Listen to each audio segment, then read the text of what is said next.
ॐ नमो भगवते वासुदेवाय। जय श्री हरि, जय श्री भगवान विष्णु जी, जय श्री भगवान कृष्ण जी।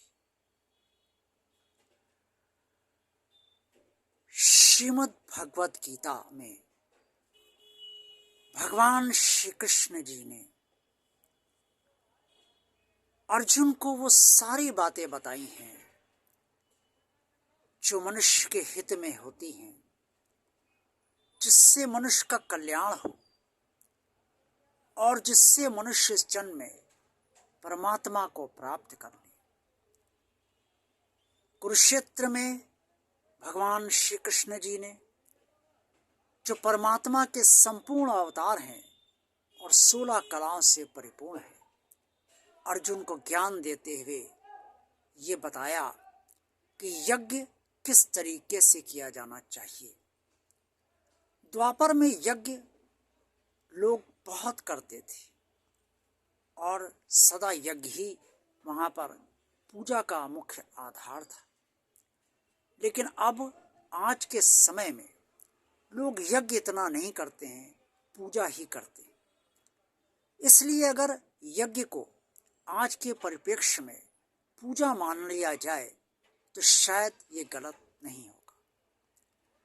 श्रीमद् भगवत गीता में अध्याय 17 में श्लोक 11 से 13 में वर्णित है कि यज्ञ किस तरीके से किया जाना चाहिए, और यज्ञ की जगह मैं आज पूजा कह रहा हूँ कि पूजा किस तरीके से की जानी चाहिए। भगवान श्री कृष्ण जी ने ये स्पष्ट तौर पर अर्जुन से बताया कि जिस तरीके से आहार सतोगुणी, रजोगुणी और तमोगुणी होता है, उसी तरीके से पूजा भी यानी कि यज्ञ भी सात्विक, राजस और तामस होता है। सात्विक मतलब सतोगुणी, राजस मतलब रजोगुणी और तामस मतलब तमोगुणी। सतोगुणी या सात्विक यज्ञ या पूजा जो होती है, उसमें फल की कामना नहीं होती। पूजा करनी है, भगवान से प्रेम है, पूजा करनी है। पूजा में आनंद आ रहा है, आज तो ठाकुर जी की पूजा करनी है। आज तो मुझे ठाकुर जी का काफ़ी देर तक पूजा करनी है। आज तो मुझे ठाकुर जी की ये आरती गानी है, ये भजन गाना है। ये शुद्ध भावना होती है पूजा करने की। और भक्त पूजा इस भाव से करता है कि उसे अपने भगवान की पूजा करनी है, कुछ मांगना नहीं है, सिर्फ पूजा करनी है। क्योंकि पूजा में ही उसे वो आनंद प्राप्त होता है जो मांगने में उसे आनंद प्राप्त नहीं होता है। ये सात्विक पूजा है, यानी कि सतोगुणी पूजा है। अब राजस पूजा क्या है? राजस पूजा का अर्थ ये है कि हम पूजा करते हैं, मंत्रोच्चार करते हैं, या जिस तरह से भी अपने भगवान की आराधना करते हैं, उसमें कामना रखते हैं, और पूजा करने के बाद हम हमारी जो इच्छाएँ होती हैं उनकी पूर्ति करने की प्रार्थना हम भगवान से करते हैं, और जो समस्याएं होती हैं उनके निदान की भी प्रार्थना हम भगवान से करते हैं, और ये इच्छा करते हैं कि हमारी ये कामना पूरी हो। हम अगर व्रत रहते हैं तो भी अपनी कामना को पूर्ण करने के लिए, अगर हम कोई यज्ञ करते हैं तो भी अपनी कामना को पूर्ण करवाने के लिए, अगर हम कोई किसी प्रकार का कोई त्याग करते हैं, जैसे कि भोजन का त्याग एक दिन का कर दिया, या किसी फल का त्याग कर दिया, किसी खाने पीने वस्तु का त्याग कर दिया, तो वो भी अपनी कामना की पूर्ति के लिए ही करते हैं। ये सब जो है, जो पूजा इस तरीके की होती है, वो सब राजस पूजा ही होती है। और तामस पूजा वो होती है जिसमें अहंकार होता है। मैं पूजा करूँगा और भगवान को कार्य करना पड़ेगा। मैं मंत्रोच्चार करूँगा और मंत्र से बनकर देव को कार्य करना ही पड़ेगा। मैं ये पूजा ना तो शास्त्र के अनुसार मानी गई है और शास्त्र विरुद्ध पूजा है, और इस पूजा में बहुत अहंकार है, जबरदस्ती फल प्राप्त करने की इच्छा है, और देव को कितना भी कष्ट हो इस बात का ध्यान पूजा करने वाले को नहीं रहता है। उसे बस अपनी कामना पूर्ण चाहिए और उसकी कामना पूर्ण हो और फल उसे हर हाल में प्राप्त हो। ये उसकी दुर्भावना होती है, और जहाँ दुर्भावना है वहाँ ना तो यज्ञ है, ना पूजा है, और ना ही सतोगुण है, ना रजोगुण है, और ना ये दोनों गुण नहीं हैं, वहाँ सिर्फ तामस गुण है। ऐसी पूजा भगवान कभी पसंद नहीं करता।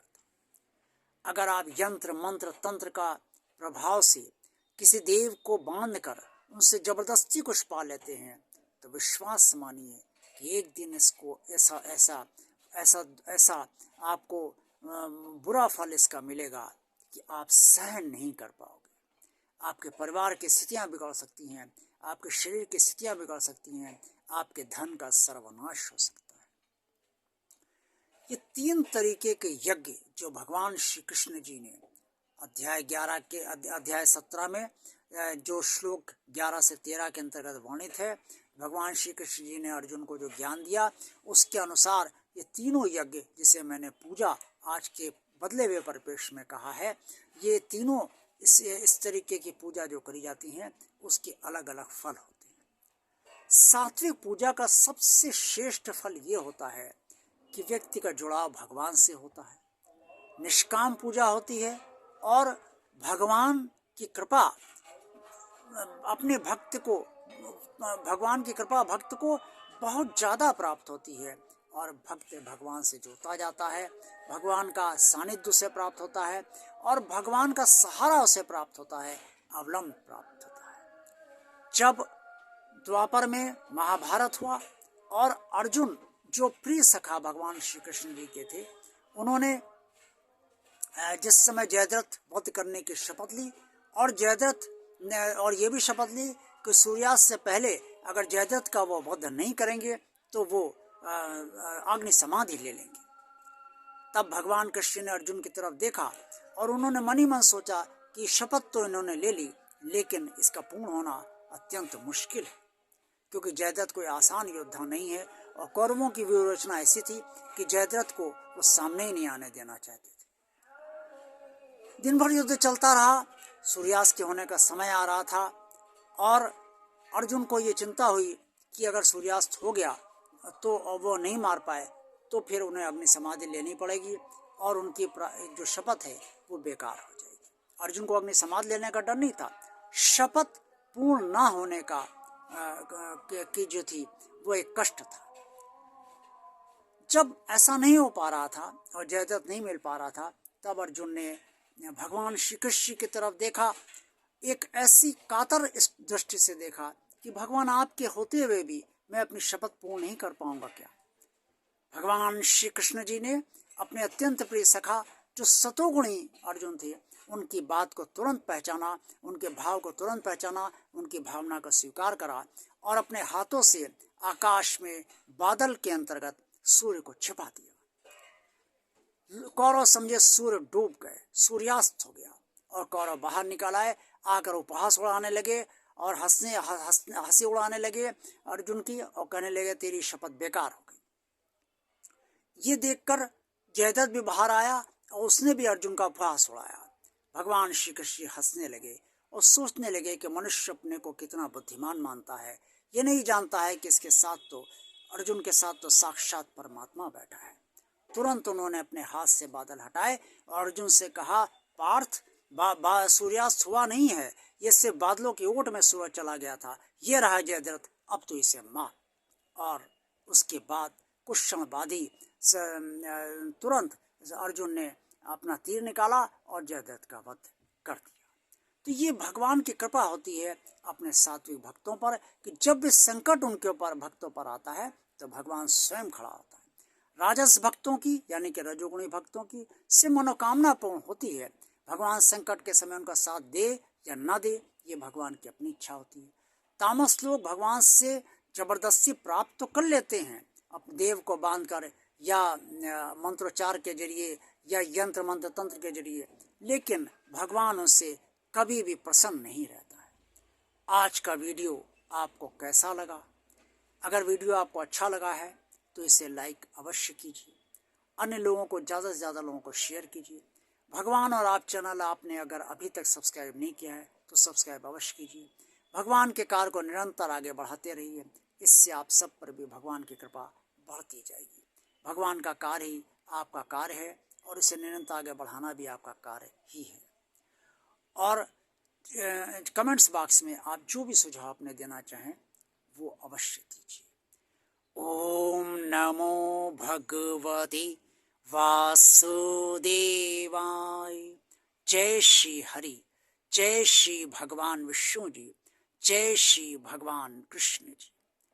आप सबका दिन शुभ और मंगल हो, यही मुझ निशित कुमार की भगवान से प्रार्थना है।